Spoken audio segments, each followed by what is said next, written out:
যুক্তরাষ্ট্র ও ইরানের মধ্যকার যুদ্ধবিরতি সম্পূর্ণ ভেঙে যাওয়ার পর মধ্যপ্রাচ্যে শুরু হয়েছে নজিরবিহীন ও তুমুল সামরিক সংঘাত। মার্কিন বাহিনীর বিমান হামলার জবাবে এবার বাহরাইন, কুয়েত, কাতার, জর্ডান এবং ওমানে অবস্থিত সামরিক মার্কিন ঘাঁটিগুলোতে একের পর এক বিধ্বংসী ড্রোন ও ক্ষেপণাস্ত্র হামলা চালিয়েছে ইরান। এই পাল্টা হামলায় বাহরাইনে অবস্থিত মার্কিন বাহিনীর একটি সম্পূর্ণ ড্রোন বহর ধ্বংস হয়ে গেছে বলে দাবি করেছে তেহরান।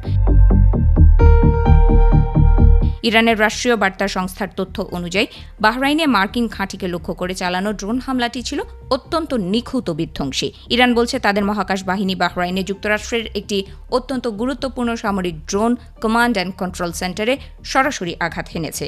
এই হামলায় মার্কিন ড্রোন বহরটি সম্পূর্ণ ধ্বংস হওয়ার পাশাপাশি সেখানে থাকা মার্কিন হেলিকপ্টার রক্ষণাবেক্ষণ কেন্দ্র এবং একটি অত্যাধুনিক P-8 ইলেকট্রনিক যুদ্ধ বিমান রাখার হ্যাঙ্গারও মারাত্মকভাবে ক্ষতিগ্রস্ত হয়েছে।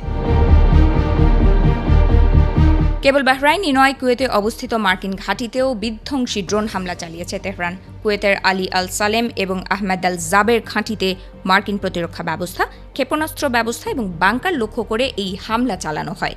এই সংঘাতের সূত্রপাত ঘটে গত শনিবার ভোরের দিকে। প্রথমে মার্কিন বাহিনী ইরানের খুজেস্তান প্রদেশের মাহশাহর এলাকার একটি কৃষি পানি পাম্পিং স্টেশনে ক্ষেপণাস্ত্র হামলা চালায়।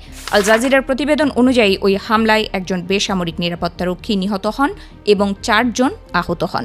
এই ঘটনায় যুদ্ধবিরতি ভেস্তে যাওয়ায় যুক্তরাষ্ট্রকে দোষারোপ করছে তেহরান। তারা বলছে যুক্তরাষ্ট্রের এই হামলা পশ্চিম এশিয়া অঞ্চলে শান্তি প্রতিষ্ঠার গত কয়েক মাসের কূটনৈতিক প্রচেষ্টাকে পুরোপুরি ব্যর্থ করে দিয়েছে।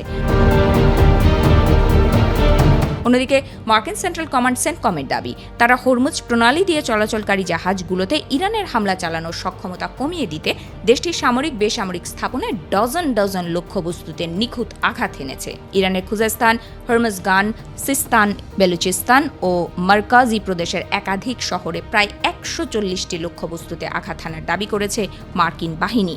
তবে এই মার্কিন আগ্রাসনের মুখেও হরমুজ প্রণালীতে নিজেদের সার্বভৌমত্ব বজায় রাখতে এবং মার্কিন ঘাঁটিগুলোতে পাল্টা আঘাত হানতে অনমনীয় অবস্থান ধরে রেখেছে ইরান। বিশ্লেষকদের মতে হরমুজ প্রণালীতে মার্কিন নৌ অবরোধ এবং মধ্যপ্রাচ্য জুড়ে ইরানের এই নজিরবিহীন পাল্টা আঘাত বিশ্ব অর্থনীতিকে এক দীর্ঘমেয়াদী জ্বালানি সংকটের দিকে ঠেলে দিচ্ছে। বিশেষজ্ঞরা বলছেন ওয়াশিংটন ও তেহরানের মধ্যকার এই প্রত্যক্ষ সংঘাত বৈশ্বিক তেল ও গ্যাস সরবরাহের প্রধান রুটটিকে স্থায়ীভাবে অচল করে দিতে পারে। কূটনৈতিক আলোচনা সম্পূর্ণ ভেস্তে যাওয়ায় এবং দুই পক্ষই অনমনীয় অবস্থানে থাকায় এই সংঘাত আরও বড় আকারের সামরিক বিপর্যয়ের রূপ নিতে পারে বলে আশঙ্কা করছেন তারা।